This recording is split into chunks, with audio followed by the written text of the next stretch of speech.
My name is Chasen Dam, and I'm reviewing The Giver. The author is named Lois Lowry. She made novels like Number the Stars. It's like a Holocaust. Oh, I read that one. That was You that was. probably read it in school. Yeah. I don't think about it. Basically, her inspiration for this book wasn't like some major event that happened in 1993 when this book was released, right? Well, her father was her main inspiration for this book because one day she got like this picture of her sister, her dead sister who died, right? She died. That's actually pretty sad if you think about it. She shows a picture to her dad, and her dad's like, "Wait, who is this? What's her name again? What happened to her?"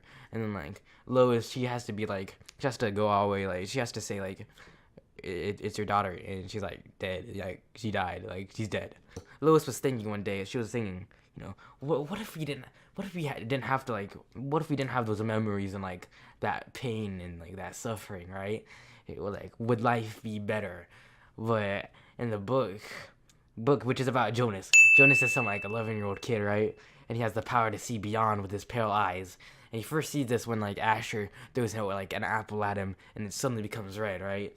And like, so basically there's these ceremonies, right? And like Jonas is 11, but you get your job or like when you're 12, right? You get your job or like your job assigned to you when you're 12, right? So in the ceremony of the 12, Jonas doesn't get a job, right?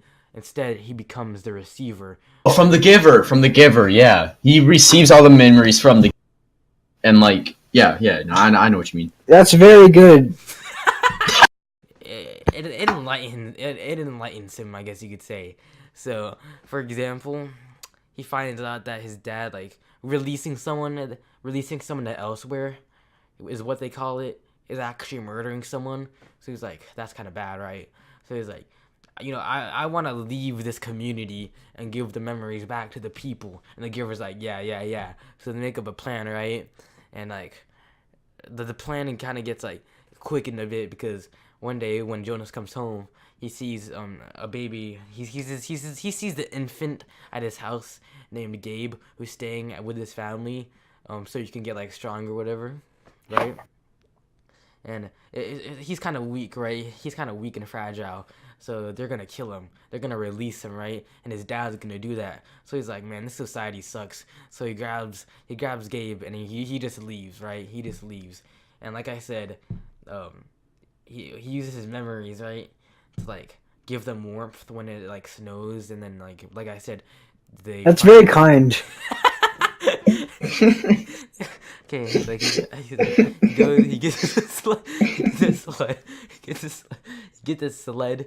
He finds a sled and he goes down and sees the house or whatever. So that's like the whole summary of the book. I basically explained the whole plot. Okay, so here's a quote that like basically sums up The Giver and its premise, which is, we gained control of many things, but we had to let go of others. And basically The Giver says that, right? They in order to have like such a censored society, they have to like close up like a lot. They have to censor a lot. For example, like merely like going down the sled and experiencing like the joy of going down a sled or like seeing a rainbow or whatever, that's like too bad. So they had to get rid of that stuff, but it's a sacrifice they needed to make to have a perfect society. But like things like that, like also not knowing what war is and like violence is, like those things like teach humans lessons and like bring in like core emotions. I agree with that. It's really nice to see someone that agrees on an eye-to-eye level of The Giver, because I've never experienced someone with such a high knowledge of The Giver besides myself. Yeah, so I'm actually, believe it or not, a very big fan of. I have The Giver posters everywhere around my room. I have The Giver's book right next to me. I don't know if you can hear. I'll go get it right now. 1 sec.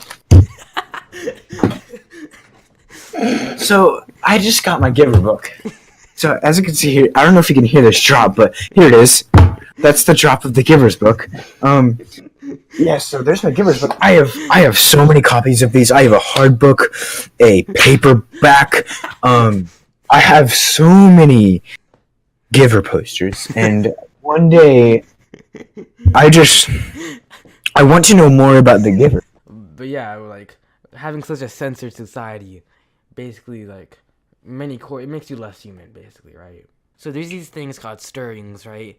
And it's like, which is basically a dream, and he has a dream that this girl that he goes to school with named Fiona is like in a bathtub, and he's like, not in a bathtub, but he's like, hey, get naked so I can wash you. He's like, Mom and Dad, why did I want to clean naked girl? And they're like, well, it's caught a stirring, and like to prevent it, I'm gonna give you those pills. So this is another example of them like censoring things, like censoring emotions, like another thing they lost. But overall, I think the book's not that good. I think the book's kind of bad, but it's okay. And you know, if I had to rate the book, I'd give it a 6.2 out of 10. Yep. That's where I'd have to disagree there. 7.5. Due to the fact that the combination of Jonas' well-rounded character, like, and also the fact that him being just such a great person and trying to save Gabe's life in the end, and I don't even know what I'm saying. 10 out of 10. Why though?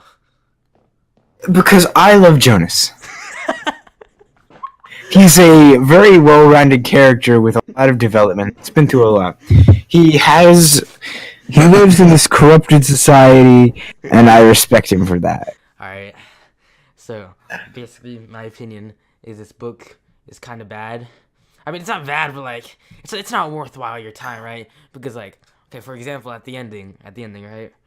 In the end, Jonas, like, sees this sled, and he goes down a hill, right? And then, like, he sees this house with Christmas lights or whatever, and he hears music. But then it just ends, like, right? There's nothing. It just ends. Like, you don't know what happens afterwards. You don't know, like, if everybody in the community is, like, good and stuff. Like, it just ends out of nowhere, right? Yeah, no, I